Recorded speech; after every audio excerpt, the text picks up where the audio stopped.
Hi everyone. Today we are discussing about the topic demand. Demand is a desire backed by ability to pay and willingness to pay. Demand എന്ന് പറയുന്നത് ഒരു desire ആണ്. ആ ഡിസയറിനെ support ചെയ്യുന്ന രണ്ട് ഘടകങ്ങൾ കൂടി വേണം. ഒന്ന് എബിലിറ്റി ടു പേയും മറ്റൊന്ന് വില്ലിങ്നെസ് ടു പേയും. എബിലിറ്റി ടു പേ കൊണ്ട് നമ്മൾ അർത്ഥമാക്കുന്നത് ഫൈനാൻഷ്യൽ കപ്പാസിറ്റിയാണ്. അതായത് ഒരു സാധനം വാങ്ങുവാനുള്ള ആ വ്യക്തിയുടെ കഴിവിനെയാണ് നമ്മൾ എബിലിറ്റി ടു പേ കൊണ്ട് ഉദ്ദേശിക്കുന്നത്. വില്ലിങ്നെസ് ടു പേ കൊണ്ട് നമ്മൾ ഉദ്ദേശിക്കുന്നത് ആ വസ്തുവിന് അത്ര രൂപ കൊടുക്കാൻ എമൗണ്ട് കൊടുക്കുവാനുള്ള ആ വ്യക്തിയുടെ മനസ്സിന്റെ സമ്മതം എന്നർത്ഥം. അപ്പൊ അങ്ങനെയാണെങ്കിൽ ഡിമാൻഡ് എന്ന് പറയുന്നത് ഒരു ഡിസയർ ആണ്. ആ ഡിസയറിനെ സപ്പോർട്ട് ചെയ്യുന്ന രണ്ട് ഘടകങ്ങളുണ്ട്. ഒന്ന് എബിലിറ്റി ടു പേയും ആൻഡ് വില്ലിങ്നെസ് ടു പേയും. ദെൻ നെക്സ്റ്റ് ടോപ്പിക് എന്ന് പറയുന്നത് the law of demand definition. Law of demand നമ്മൾ എക്സ്പ്ലെയിൻ ചെയ്യുന്നത് പ്രൈസും ഡിമാൻഡും തമ്മിലുള്ള ഓപ്പോസിറ്റ് റിലേഷൻ ആണ്. പ്രൈസിന് ഇൻവേഴ്സ് ആയിട്ടാണ് ഡിമാൻഡ് വേരി ചെയ്യുന്നത്. ഡെഫിനിഷനിലേക്ക് വരുമ്പോഴേക്കും നമ്മൾ കാണുന്നത് മാർഷൽ ആണ് ലോ ഓഫ് ഡിമാൻഡ് ഡെഫിനിഷൻ തന്നിരിക്കുന്നത്. According to Marshall, other things being equal, higher the price of a commodity, the small is the quantity demanded, and lower the price, the greater is the quantity. അതായത് ഈ മാർഷലിന്റെ അഭിപ്രായത്തില് ഒരു സാധനത്തിന്റെ വില കൂടുതലായിരിക്കുമ്പോൾ അതിന്റെ കുറഞ്ഞ അളവ് സാധനങ്ങൾ ഡിമാൻഡ് ചെയ്യുകയും വസ്തുവിന്റെ വില കുറയുമ്പോൾ കൂടുതൽ അളവ് സാധനങ്ങൾ ഡിമാൻഡ് ചെയ്യുന്നതായും കാണാൻ സാധിക്കും. അങ്ങനെയാണെങ്കിൽ ലോ ഓഫ് ഡിമാൻഡ് അനുസരിച്ച് ഡിമാൻഡ് പ്രൈസിന് ഇൻവേഴ്സ് ആയിട്ട് വേരി ചെയ്യുന്നു. ഈ ഓപ്പോസിറ്റ് റിലേഷൻ നമുക്ക് ഒരു ടേബിളിന്റെയും അതേപോലെ തന്നെ ഡയഗ്രത്തിന്റെയും ഹെൽപ്പോടുകൂടി എക്സ്പ്ലെയിൻ ചെയ്യാനായിട്ട് സാധിക്കും. ഡിമാൻഡ് ഷെഡ്യൂൾ, ടേബിൾ എന്ന് പറയുന്ന മറ്റൊരു വാക്കാണ് ഡിമാൻഡ് ഷെഡ്യൂൾ എന്നുള്ളത്. Demand schedule explains the opposite relation between price and quantity demand. നമ്മൾ നേരത്തെ ലോ ഓഫ് ഡിമാൻഡിൽ പറഞ്ഞതുപോലെ തന്നെ. അപ്പോൾ ഈ ടേബിളിലേക്ക് നോക്കുമ്പോൾ നമുക്ക് കാണാനാകുന്നത് രണ്ട് ഹെഡുകളാണ്. ഒന്ന് പ്രൈസ് പെർ യൂണിറ്റ് എന്ന് കിടക്കുന്നതും മറ്റൊന്ന് ക്വാണ്ടിറ്റി ഡിമാൻഡും. ഇവിടെ പ്രൈസ് ഡിക്രീസിങ് ട്രെൻഡ് ആണ് കാണിക്കുന്നത്. അതായത് 5 to 4, 3 to അങ്ങനെ ഡിക്രീസ് ചെയ്യുന്നു. പക്ഷെ ക്വാണ്ടിറ്റി ഡിമാൻഡ് ഇൻക്രീസ് ചെയ്യുന്നതായിട്ട് നമുക്ക് കാണാനായിട്ട് സാധിക്കും. When the price is 5, quantity demand is 10. When the price decreased from 5 to 4, quantity demand increased from 10 to 20. Again, price decreased from 4 to 3, quantity demand increased from 20 to 30 and so on. അതായത് ഇങ്ങനെ മാറിക്കൊണ്ടിരിക്കുന്നതായിട്ട് നമുക്ക് കാണാൻ സാധിക്കും. Price കുറയുന്നതിനനുസരിച്ച് quantity demand increase ചെയ്യുന്നു. ഈ opposite relation നമുക്കൊരു ഡയഗ്രത്തിന്റെ സഹായത്തോടു കൂടി എക്സ്പ്ലെയിൻ ചെയ്യാവുന്നതാണ്. അതിനാണ് നമ്മൾ പറയുന്നത് ഡയഗ്രമാറ്റിക് ഇല്ലുസ്ട്രേഷൻ, അത് ഡിമാൻഡ് കർവ്. അപ്പോൾ demand curve is a graphical representation of the inverse relationship between price and quantity demand. പ്രൈസും ഡിമാൻഡും തമ്മിലുള്ള ഇൻവേഴ്സ് ആയിട്ടുള്ള റിലേഷനെ ഒരു ഗ്രാഫിന്റെ സഹായത്തോടു കൂടി നമ്മൾ എക്സ്പ്ലെയിൻ ചെയ്യുമ്പോഴാണ് നമുക്ക് ഡിമാൻഡ് കർവ് കിട്ടുന്നത്. ഈ ഡയഗ്രത്തിലേക്ക് നോക്കുമ്പോഴേക്കും നമുക്ക് കാണാൻ സാധിക്കുന്നത് price is measured along the OY axis and quantity is measured along the OX axis. When the price is ₹5, quantity demand is 10 units. നമുക്കിവിടെ കാണാനാകും ഡയഗ്രത്തിലേക്ക് നോക്കുമ്പോഴേക്കും പോയിന്റ് എ, ആ എയിലാണ് നമുക്ക് കാണാനാവുന്നത് പ്രൈസ് 5ഉം ക്വാണ്ടിറ്റി എന്ന് പറയുന്നത് 10 ആണെന്നും. വീണ്ടും പ്രൈസ് 5ൽ നിന്നും 4 ആയി ഡിക്രീസ് ചെയ്തപ്പോൾ ക്വാണ്ടിറ്റി ഡിമാൻഡ് ഇൻക്രീസ് ചെയ്ത് കാണിക്കാനാണ് ബി എന്ന പോയിന്റ്. അങ്ങനെ ഡിമാൻഡ് കർവിൽ നമുക്ക് ABCDE അങ്ങനെ ഡിഫറെന്റ് പോയിന്റ്സുകൾ കാണാനായിട്ട് സാധിക്കും. ഈ പോയിന്റുകൾ നമ്മൾ എന്ത് ചെയ്യുന്നു, യോജിപ്പിക്കുമ്പോഴാണ് നമുക്ക് ഡിമാൻഡ് കർവായ DD കിട്ടുന്നത്. ദെൻ അടുത്തൊരു പോയിന്റ് ആയിട്ട് വരുന്നത് അസംഷൻസ് ഓഫ് ദ ലോ. അതായത് നമുക്കറിയാം ഇക്കണോമിക്സിലെ എല്ലാ ലോയും ചില അസംഷന്റെ ബേസിലാണ് ഡെവലപ്പ് ചെയ്തിരിക്കുന്നത്. അതുപോലെ തന്നെ ലോ ഓഫ് ഡിമാൻഡും 3 അസംഷൻസിന്റെ ബേസിലാണ് ഡെവലപ്പ് ചെയ്തിരിക്കുന്നത്. ഏതൊക്കെയാന്ന് വെച്ചാൽ first one, income of the people remain constant. അതായത് ജനങ്ങളുടെ ഇൻകത്തില് മാറ്റമൊന്നും സംഭവിക്കുന്നില്ല. രണ്ടാമത്തേത് taste and habit and preference of the buyers do not change. അതായത് കസ്റ്റമറിന്റെ അല്ലെങ്കിൽ ബയറിന്റെ ടേസ്റ്റോ ഹാബിറ്റോ പ്രിഫറൻസോ ഒന്നും മാറുന്നില്ല, അത് റിമൈൻ കോൺസ്റ്റന്റ് ആണ്. Price of related goods remain the same. അതായത് റിലേറ്റഡ് ഗുഡ്സ്, നമ്മുടെ റിലേറ്റഡ് ഗുഡ്സിനെ രണ്ടായി തിരിക്കുന്നുണ്ട്. ഒന്ന് കോംപ്ലിമെന്ററി ഗുഡ്സ് എന്നും മറ്റൊന്ന് സബ്സ്റ്റിറ്റ്യൂട്ട് ഗുഡ്സ് എന്നും. ഈ സബ്സ്റ്റിറ്റ്യൂട്ട് ഗുഡ്സിന്റെയും അതേപോലെ തന്നെ കോംപ്ലിമെന്ററി ഗുഡ്സിന്റെയും പ്രൈസിൽ മാറ്റമൊന്നും സംഭവിക്കുന്നില്ല. ദെൻ അടുത്ത പോയിന്റിലേക്ക് വരുമ്പോഴേക്കും നമ്മൾ കാണുന്നത് why does the demand curve slope downward? എന്തുകൊണ്ടാണ് ഡിമാൻഡ് കർവ് ഡൗൺവേർഡിലേക്ക് സ്ലോപ്പ് ചെയ്തിരിക്കുന്നത്? നമ്മൾ പറഞ്ഞു വെച്ചല്ലോ, ഡിമാൻഡ് കർവ് ഡൗൺവേർഡിലോട്ട് സ്ലോപ്പ് ചെയ്യാനുള്ള പ്രധാന കാരണം എന്ന് പറയുന്നത് ഈ inverse relation between price and quantity demanded ആണ്. നമ്മൾ പോയിന്റ് ബേസിലേക്ക് വരുമ്പോഴേക്കും നമ്മൾ പറയും ഫസ്റ്റ് പോയിന്റ് ആയിട്ട് കിടക്കുന്നത് operation of the law of diminishing marginal utility. Utility എന്ന ടേം കൊണ്ട് നമ്മൾ അർത്ഥമാക്കുന്നത് want satisfying power of a commodity. ഈ want satisfying power of a commodity എന്നുള്ളത് നമ്മൾ more and more units continuous ആയിട്ട് കൺസ്യൂം ചെയ്യുമ്പോൾ ഡിക്രീസ് ചെയ്യുന്നതായിട്ട് കാണാനാകും. അതാണ് നമ്മൾ ഈ operation of law of diminishing marginal യൂട്ടിലിറ്റിയിൽ എക്സ്പ്ലെയിൻ ചെയ്യുന്നത്. Demand curve slopes downward because of the operation of law of diminishing marginal utility. As marginal utility derived from the consumption of more and more units of the same commodity goes on diminishing. അതായത് ഒരു consumer marginal utility കുറഞ്ഞ സാധനം വാങ്ങണമെങ്കിൽ എന്തായിരിക്കണം? Price വളരെ കുറഞ്ഞിരിക്കുമ്പോൾ മാത്രമാണ്. അപ്പൊ അതുകൊണ്ടാണ് പറഞ്ഞത് there is opposite relation between price and marginal utility of a commodity. Next പോയിന്റിലേക്ക് വരുമ്പോഴേക്കും നമ്മൾ കാണുന്നത് ഇൻകം ഇഫക്റ്റ്. ഇൻകം ഇഫക്റ്റിൽ നമ്മൾ പറയുന്നത് ഒരു വസ്തുവിന്റെ പ്രൈസ് കുറയുമ്പോൾ, ഫാൾ ചെയ്യുമ്പോൾ എന്ത് സംഭവിക്കുന്നതായിട്ട് കാണാനാകുമെന്ന്? കൺസ്യൂമറിന്റെ റിയൽ ഇൻകം ഇൻക്രീസ് ചെയ്യും. റിയൽ ഇൻകം ഇൻക്രീസ് ചെയ്യാന്ന് പറഞ്ഞാൽ നമ്മൾ അർത്ഥമാക്കുന്നത് അയാൾക്ക് കൂടുതൽ സാധനങ്ങൾ വാങ്ങുവാനുള്ള കഴിവ്, അയാളുടെ പർച്ചേസിങ് പവർ ഇൻക്രീസ് ചെയ്യുന്നു എന്ന്. അപ്പോൾ real income of the consumer increase ചെയ്യുമ്പോൾ അയാള് കൂടുതൽ അളവ് സാധനങ്ങൾ വാങ്ങും. എപ്പോഴാണ് കൺസ്യൂമറിന്റെ റിയൽ ഇൻകം കൂടുന്നത്? റിയൽ ഇൻകം കൂടുന്നത് പ്രൈസ് കുറയുമ്പോഴാണ്. അപ്പോൾ പ്രൈസ് കുറഞ്ഞ സാധനം അയാൾ എന്ത് ചെയ്യുന്നു? കൂടുതൽ എമൗണ്ട് പർച്ചേസ് എന്നായിട്ട് കാണാൻ സാധിക്കും. തേർഡ് പോയിന്റ് ആയിട്ട് പറയുന്നത് സബ്സ്റ്റിറ്റ്യൂഷൻ ഇഫക്റ്റ് ആണ്. സബ്സ്റ്റിറ്റ്യൂഷൻ ഇഫക്റ്റ് നമ്മൾ പറഞ്ഞില്ലേ, റിലേറ്റഡ് ഗുഡ്സിനെ രണ്ടായി തിരിക്കാമെന്ന്. സബ്സ്റ്റിറ്റ്യൂട്ട് ഗുഡ്സ് ആൻഡ് കോംപ്ലിമെന്ററി ഗുഡ്സിനെ രണ്ടായി തിരിക്കാലോ. അതിൽ സബ്സ്റ്റിറ്റ്യൂട്ട് ഗുഡ്സിന്റെ കേസിൽ ഒരു പ്രൊഡക്റ്റിന്റെ പ്രൈസ് ഇൻക്രീസ് ചെയ്യുമ്പോൾ ആ ഗുഡ്സിന്റെ പ്ലേസിൽ എന്ത് ചെയ്യുന്നതായിട്ട് കാണാനാകുമെന്ന്? അതിന്റെ സബ്സ്റ്റിറ്റ്യൂട്ട് പ്രൊഡക്റ്റിനെ നമ്മൾ ഉപയോഗിക്കുന്നതായിട്ട് കാണാനാകും. അപ്പോൾ സബ്സ്റ്റിറ്റ്യൂട്ട് ഗുഡ്സിന്റെ ഡിമാൻഡ് വർദ്ധിക്കുന്നു. എക്സ് ആൻഡ് വൈ ആണ് നമ്മൾ എക്സാമ്പിൾ ആയിട്ട് എടുക്കുന്നതെങ്കിൽ എക്സിന്റെ പ്രൈസ് ഇൻക്രീസ് ചെയ്യുമ്പോൾ വൈയുടെ ഡിമാൻഡ് വർദ്ധിക്കുന്നു. Then fourth point different uses. When the commodity become cheaper as a result of fall in the price, the demand for it increases as it can be used for more and more purpose. അതായത് ഒരു പ്രൊഡക്റ്റിന്റെ price കുറയുമ്പോൾ consumer ആ പ്രൊഡക്റ്റിനെ different ആയിട്ടുള്ള യൂസിലേക്ക് വെക്കും. അപ്പൊ നമുക്ക് fourth point ആയിട്ട് പറയാനാകും different uses. Then last point ആയിട്ട് നമ്മൾ ഇതിനകത്ത് പറയുന്നത് ന്യൂ കസ്റ്റമേഴ്സ് ആണ്.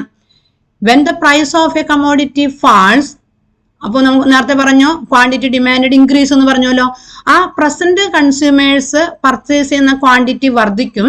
അതോടൊപ്പം തന്നെ ന്യൂ കസ്റ്റമേഴ്സും കൂടി ഈ പ്രൊഡക്റ്റ് വാങ്ങാനായിട്ട് വരുന്നതായി കാണാം. അപ്പൊ അതിന്റെ ഫലമായിട്ട് എന്തുണ്ടാകും? പ്രൈസ് കുറയുമ്പോൾ ഡിമാൻഡ് ഇവിടെയും വർദ്ധിക്കുന്നതായി നമുക്ക് കാണാൻ സാധിക്കും. അപ്പോൾ ഡിമാൻഡ് കർവ് ഡൗൺവേർഡിൽ സ്ലോപ്പ് ചെയ്യാനുള്ള കാരണങ്ങൾ നമ്മൾ പറഞ്ഞു 5 എണ്ണാണെന്ന്. അതിനകത്ത് ഒന്നാമത് പറഞ്ഞത് operation of law of diminishing marginal utility, 2 income effect, then third one is substitution effect, fourth one is different users, fifth one is new customers. നമ്മൾ അടുത്ത പോയിന്റിലേക്ക് വരുമ്പോഴേക്കും exceptions to the law of demand. നമ്മൾ പറഞ്ഞു നിർത്തിയല്ലോ price and demand opposite relation ആണെന്ന്. പക്ഷെ ചില കേസുകളിൽ ഈ ലോ ആപ്ലിക്കബിൾ അല്ല. എവിടേക്കാണ് ഈ ലോ ആപ്ലിക്കബിൾ അല്ലാതിരിക്കുന്നത്? അതാണ് exceptions to the law of ഡിമാൻഡിൽ വരുന്നത്. ഫസ്റ്റ് പോയിന്റ് ആയിട്ട് പറയുന്നത് in times of acute shortage. നമുക്ക് ആ പോയിന്റിലേക്ക് വരാം. When a particular commodity is in shortage supply, അതായത് ഒരു പ്രൊഡക്റ്റിന്റെ സപ്ലൈ വളരെ ഷോർട്ട് ആയിട്ടിരിക്കുമ്പോൾ people fear that such a shortage is in short supply and people people continue to purchase more because എന്തുകൊണ്ടാണ് അവരങ്ങനെ കൂടുതൽ ഈ കൂടിയ വിലയിൽ തന്നെ പർച്ചേസ് ചെയ്യുന്നത്? നെക്സ്റ്റ് ടൈമില് ഇതിന്റെ പ്രൈസ് കൂടുമെന്നുള്ള ചിന്തയില്. അപ്പോ when a particular commodity in short supply, people fear that shortage will continue to persist. They may buy more and more units of that commodity even though its price is rising. ഇപ്പോഴത്തെ കൂടിയ പ്രൈസിലും അവർ എന്ത് ചെയ്യുന്നതായി കാണാമെന്ന്? കൂടുതൽ അളവ് സാധനങ്ങൾ purchase ചെയ്യുന്നതായി കാണും. കാരണം എന്താ? ഇനി കൂടുന്ന അവസ്ഥ അല്ലെങ്കിൽ ആ പ്രൈസിനെ അവർക്ക് ഒഴിവാക്കാൻ വേണ്ടിയിട്ട്. Then second point, necessaries. This law is not applicable in the case of necessaries. അതായത് നമുക്ക് ഒഴിവാക്കാനാകാത്ത ചില വസ്തുക്കൾ ഉണ്ടല്ലോ, അവയുടെ കാര്യത്തിൽ ഈ ലോ ആപ്ലിക്കബിൾ അല്ല. ഇപ്പൊ നമ്മളെ മെഡിസിൻ അതുപോലെ അല്ലെങ്കിൽ സാൾട്ട് ഇങ്ങനെ പോലുള്ള വസ്തുക്കളുടെ കേസിൽ ഈ ലോ ആപ്ലിക്കബിൾ അല്ല. വെബലൻ ലോ തേർഡ് പോയിന്റ് ആണ് പറഞ്ഞു വയ്ക്കുന്നത്. വെബലൻ ലോയിൽ നമ്മൾ പറയുന്നത് പ്രിസ്റ്റീജ് ഗുഡ്സിനെ കുറിച്ചാണ്. ചില സാധനങ്ങൾ ആളുകൾ പർച്ചേസ് ചെയ്യുന്നത് അതിന്റെ കൂടിയ വില കൊണ്ട് തന്നെയാണ്.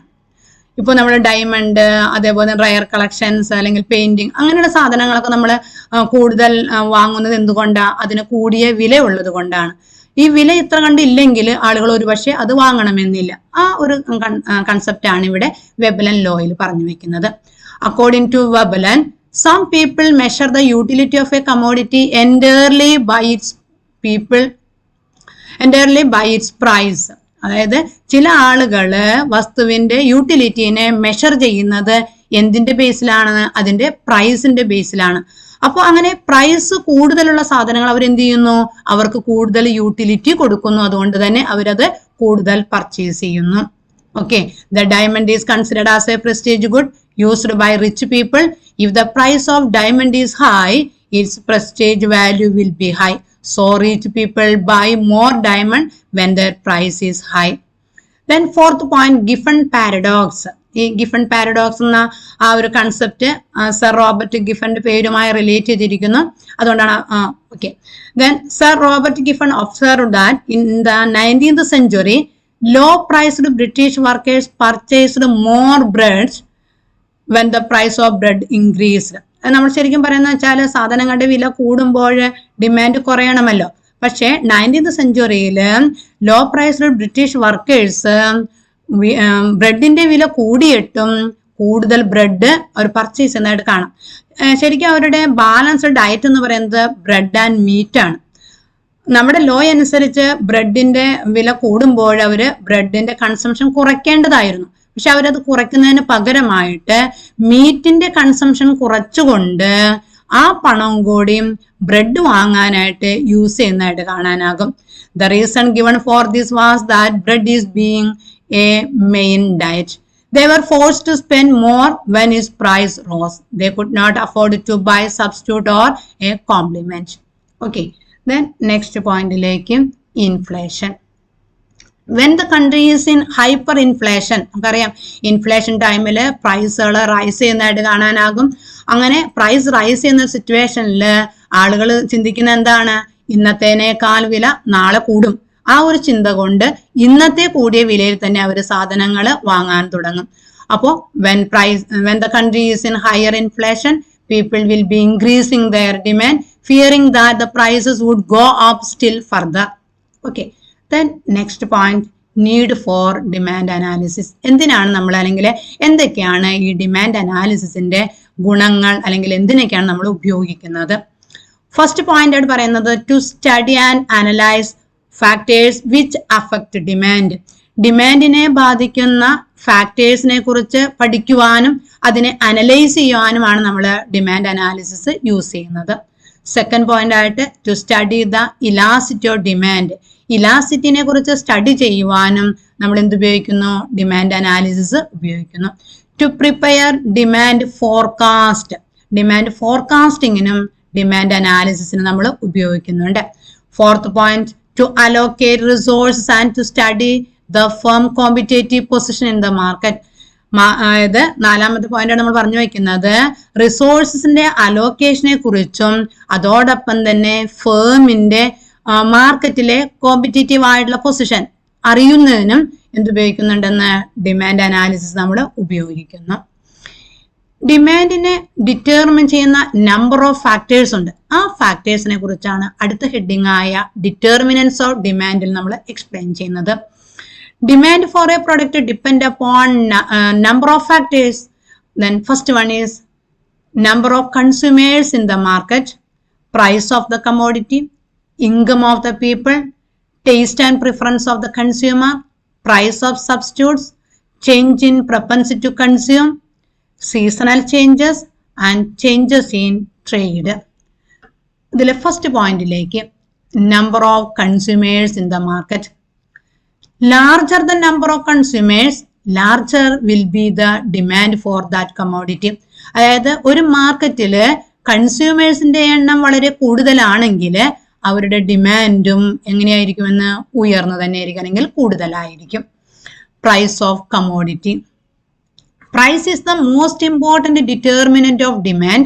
When price falls, real income of the consumer increases, which help the people to demand certain goods in greater quantities. അതായത് സാധനങ്ങളുടെ വില കുറയുമ്പോൾ കൺസ്യൂമറിന്റെ റിയൽ ഇൻകം വർദ്ധിക്കും. അങ്ങനെ റിയൽ ഇൻകം വർദ്ധിക്കുമ്പോൾ കൺസ്യൂമർക്ക് കൂടുതൽ അളവ് സാധനങ്ങൾ വാങ്ങാനായിട്ട് സാധിക്കും. Third point, income of the people and consumer. The demand for the goods also depends upon the income of the people. Greater the income of the people, greater will be the demand for goods. അതായത് ആളുകളുടെ income വർദ്ധിക്കുന്നതിനനുസരിച്ചിട്ട് ഡിമാൻഡും വർദ്ധിക്കുന്നതായി കാണാം. There is positive relation അല്ലെങ്കിൽ direct relation. Then taste and preference of the consumer. ഡിമാൻഡിനെ determine ചെയ്യുന്ന മറ്റൊരു ഘടകം എന്ന് പറയുന്നത് ടേസ്റ്റ് ആൻഡ് പ്രിഫറൻസ് ആണ്. ടേസ്റ്റ് ആൻഡ് പ്രിഫറൻസ് ചേഞ്ച് ചെയ്യുന്നതിനനുസരിച്ച് ഡിമാൻഡും ചേഞ്ച് ചെയ്യും. Then taste and preference is an important in determining the demand for a commodity. If these factors change, demand will also change. Next point, price of substitutes. Demand for a product is affected by the existence of substitutes and complementary goods. Then substitute goods ന് example ആയിട്ട് പറയാണ് tea and coffee. Complementary goods ആകുമ്പോൾ pen and ink. Then sixth point, changes in propensity to consume. ഈ propensity to consume കൊണ്ട് നമ്മൾ അർത്ഥമാക്കുന്നത് കൺസ്യൂമറിന്റെ income വർദ്ധിക്കുമ്പോൾ അല്ലെങ്കിൽ ഒരു അഡീഷണൽ ഇൻകം കൺസ്യൂമറിന് ലഭിക്കുമ്പോൾ അതിൽ എത്ര പാർട്ടാണ് അയാൾ കൺസംഷന് വേണ്ടി മാറ്റിവെക്കുന്നത്, അതാണ് propensity to consume. ചില ആളുകളുടെ ക്യാരക്ടർ എന്ന് വെച്ചാൽ കിട്ടുന്നത് മുഴുവനും ചെലവാക്കുന്ന ഒരു ക്യാരക്ടർ ആണല്ലോ. അങ്ങനെയുള്ളവരാകുമ്പോൾ കൺസംഷൻ അല്ലെങ്കിൽ അവരുടെ ഡിമാൻഡും ഉയർന്നിരിക്കും. The propensity to consume means the attitude of the consumers towards a consumption. If the propensity to save increase, the propensity to consume decrease. Propensity to consume decrease മീൻ ചെയ്യുന്നത് ഡിമാൻഡ് ഫോർ എ കമോഡിറ്റി എന്നുള്ളത് decrease ചെയ്യും. Then next point, seasonal changes. The demand may change due to changes of weather. The demand for cool drinks, ice creams, etc. will go up during summer and fall down in winter. അതായത് സീസണിലെ മാറ്റങ്ങൾക്കനുസരിച്ച് demand change ചെയ്യുന്നതായിട്ട് കാണാം. Cool drinks പോലുള്ള സാധനങ്ങൾക്ക് എന്താ പറയുക, നമ്മൾ കണ്ടു സമ്മർ ടൈമിൽ ഡിമാൻഡ് കൂടുതലും വിന്റർ ടൈമിൽ ഡിമാൻഡ് കുറഞ്ഞിരിക്കുന്നു. Changes in trade. ട്രേഡിൽ ഉണ്ടാകുന്ന ഫ്ലക്ച്വേഷൻസ്, നമ്മൾ പറയുന്നത് ട്രേഡിൽ ഉണ്ടാകുന്ന ഫ്ലക്ച്വേഷൻസ് റൈസ് ചെയ്യുന്നത് ബൂം, ഡിപ്രഷൻ എങ്ങനെയുള്ള ആ ടൈമിലാണ്. ആ പോയിന്റിനെ കുറിച്ചാണ് ഇവിടെ. Business fluctuations affect demand. In times of boom demand is greater. During depression there is A general fall in demand. Then next point, types of demand. First one, industry demand and company demand. Industry demand കൊണ്ട് നമ്മൾ അർത്ഥമാക്കുന്നത് total ഡിമാൻഡിനാണ്. ഇപ്പോൾ ഒരു particular കമ്പനിയുടെ cement industry അങ്ങനെയൊക്കെ ഉണ്ടല്ലോ, അങ്ങനെയുള്ള വരുന്നതിന്റെ മൊത്തം ഡിമാൻഡിനെയാണ് നമ്മൾ ഇൻഡസ്ട്രി ഡിമാൻഡ് ഉദ്ദേശിക്കുന്നത്. It is the total demand for the product of A particular company. For example, tooth paste industry. The demand for any particular brand of toothpaste, say Colgate, Pepsodent, etc., may be called company demand. ടോട്ടലിൽ നിന്നും ഒരു പർട്ടിക്കുലറിനെ മാത്രം നമ്മൾ എടുക്കുമ്പോഴേക്കും, ഒരു ബ്രാൻഡിനെ മാത്രമായിട്ട് എടുക്കുമ്പോഴേക്കും അത് company demand ആയിട്ട് മാറും. Direct demand and derived demand. The demand for a particular product is not depend on the demand for any other good is called direct demand. അതായത് ഒരു പർട്ടിക്കുലർ പ്രൊഡക്റ്റിന്റെ ഡിമാൻഡ് മറ്റൊരു വസ്തുവിന്റെ ഡിമാൻഡുമായി റിലേറ്റഡ് അല്ല എങ്കിൽ അതിനെ ഡയറക്റ്റ് ഡിമാൻഡ് അല്ലെങ്കിൽ ഓട്ടോണമസ് ഡിമാൻഡ് എന്ന് വിളിക്കും. Example food, car, house etcetera. ഇനി demand for a particular product എന്നുള്ളത് മറ്റൊരു പ്രൊഡക്റ്റിന്റെ ഡിമാൻഡിൽ നിന്ന് ഡിറൈവ് ചെയ്യുകയാണെങ്കിൽ അതിനെ ഡിറൈവ് ഡിമാൻഡ് എന്ന് വിളിക്കും. The demand for a particular product is derived from the demands for any other product is called derived demand. Example, demand for petrol is derived from the demand for car. Then next point, joint demand. Two or more goods would be needed to satisfy a single want. Such goods are said to be joint demand. അതായത് ഒരു വസ്തുവിന്റെ satisfaction വേണ്ടിയിട്ട് നമ്മൾ ഒന്നിലധികം goods ഉപയോഗിക്കേണ്ടി വരികയാണെങ്കിൽ അതിനെയാണ് നമ്മൾ എന്ത് വിളിക്കുന്നത്? ജോയിന്റ് ഡിമാൻഡ് എന്ന് വിളിക്കുക. എക്സാമ്പിൾ നമ്മൾ പറയുമ്പോൾ car and petrol. Okay. Then composite demand. When a commodity is demanded for two or more purposes then it is said to be have composite demand. അതായത് ഒരു കമോഡിറ്റിനെ നമ്മൾ പല ആവശ്യങ്ങൾക്കും ഉപയോഗിക്കുകയാണെങ്കിൽ അങ്ങനെയുള്ള ഡിമാൻഡിനെ വിളിക്കുന്ന പേരാണ് എന്തെന്നുള്ളത്? കമ്പോസിറ്റ് ഡിമാൻഡ് എന്നുള്ളത്. ഇലക്ട്രിസിറ്റി നമുക്ക് എക്സാമ്പിൾ ആയിട്ട് പറയാവുന്നതാണ്. Competitive demand. ഇവിടെ കോമ്പറ്റേറ്റീവ് നമ്മൾ ഉദ്ദേശിക്കുന്നത് സബ്സ്റ്റിറ്റ്യൂട്ട് ഗുഡ്സിന്റെ ഡിമാൻഡിനെ കുറിച്ചാണ്. ശരിക്കും tea is a substitute of coffee. A rise in the price of coffee would cause a contraction in its demand and increase in its substitute price. Then next topic like നമ്മൾ വന്നു elasticity of demand. Elasticity എന്ന term കൊണ്ട് നമ്മൾ ഉദ്ദേശിക്കുന്നത് change എന്ന അർത്ഥം തന്നെയാണ്. ഇവിടെ നമ്മൾ പറഞ്ഞല്ലോ പ്രൈസിനനുസരിച്ച് ഡിമാൻഡ് ചേഞ്ച് ചെയ്യും. ഓക്കെ. ഇവിടെ ആ ചേഞ്ചിന്റെ റേറ്റിനെ കുറിച്ച് അല്ലെങ്കിൽ ഡിഗ്രി ഓഫ് റെസ്പോൺസീവ്നെസ്സിനാണ് കൂടുതൽ ഇമ്പോർട്ടൻസ് കൊടുക്കുന്നത്. ഡെഫിനിഷനിലേക്ക് വരാം. The concept of elasticity of demand refers to the degree of responsiveness of quantity demand of a product to a change in its demand determinants. നമ്മൾ കണ്ടു ഡിമാൻഡിനെ ഡിറ്റർമിൻ ചെയ്യുന്ന നമ്പർ ഓഫ് ഫാക്ടേഴ്സ് ഉണ്ട്. ആ നമ്പർ ഓഫ് ഫാക്ടേഴ്സിലെ ഏതെങ്കിലും ഒരെണ്ണത്തിൽ ഉണ്ടാകുന്ന മാറ്റം എന്തിനു മാറ്റം വരുത്തും? ഡിമാൻഡിൽ മാറ്റം വരുത്തും. അതിന്റെ അളവുകളെ കുറിച്ചാണ് ഈ ഇലാസ്റ്റിറ്റി ഓഫ് ഡിമാൻഡ് നമ്മൾ എക്സ്പ്ലെയിൻ ചെയ്യുന്നത്. ഇലാസ്റ്റിറ്റി ഓഫ് ഡിമാൻഡ് 3 ടൈപ്സിലുണ്ട്. First one price elasticity of demand, income elasticity of demand and cross elasticity of demand. And the first one price elasticity of demand. നമ്മൾ പറഞ്ഞല്ലോ ഇലാസ്റ്റിറ്റി ഓഫ് ഡിമാൻഡിൽ ഡിറ്റർമിനൻസിൽ മാറ്റം വരുമ്പോൾ ഇവിടുത്തെ മാറ്റം എന്ന ഡിറ്റർമിനന്റ് എന്താണ്? പ്രൈസ് ആണ്. Okay. Then price elasticity of demand expresses the responsiveness of quantity demand of a good to change in its price. Then second point ആയിട്ട് പറഞ്ഞു വെക്കുന്നത് ഇൻകം ഇലാസ്റ്റിറ്റി ഓഫ് ഡിമാൻഡ്. ഇവിടെ ചേഞ്ചിങ് ഫാക്ടർ എന്ന് പറയുന്നത് income of the consumer ആണ്. Then income elasticity of demand measures the responsiveness of quantity demanded of a commodity to a change in the income of the consumer. Then third one is cross elasticity of demand. Cross elasticity നമ്മൾ നേരത്തെ പറഞ്ഞു വെച്ചല്ലോ substitute and complementary ഗുഡ്സിന്റെ പറഞ്ഞില്ലായിരുന്നോ? അതാണ് ഇവിടെ mention ചെയ്യുന്നത്.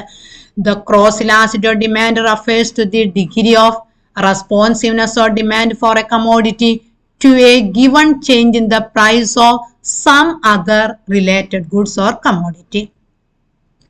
നമ്മളിനി price elasticity of ഡിമാൻഡിനെ 5 points ആയിട്ട് divide ചെയ്യുന്നുണ്ട്. അതിൽ ഫസ്റ്റ് വൺ ആണ് perfectly elastic demand. When a small change in price of a commodity leads to a big rise in quantity demanded, it is called perfectly elastic demand. അതായത് വിലയിലുണ്ടാകുന്ന വളരെ ചെറിയ ഒരു മാറ്റം ഡിമാൻഡില് അനന്തമായ മാറ്റത്തിന് കാരണമാകുന്നു എങ്കിൽ അതിനെ പെർഫെക്റ്റ്ലി ഇലാസ്റ്റിക് ഡിമാൻഡ് എന്ന് പറയും.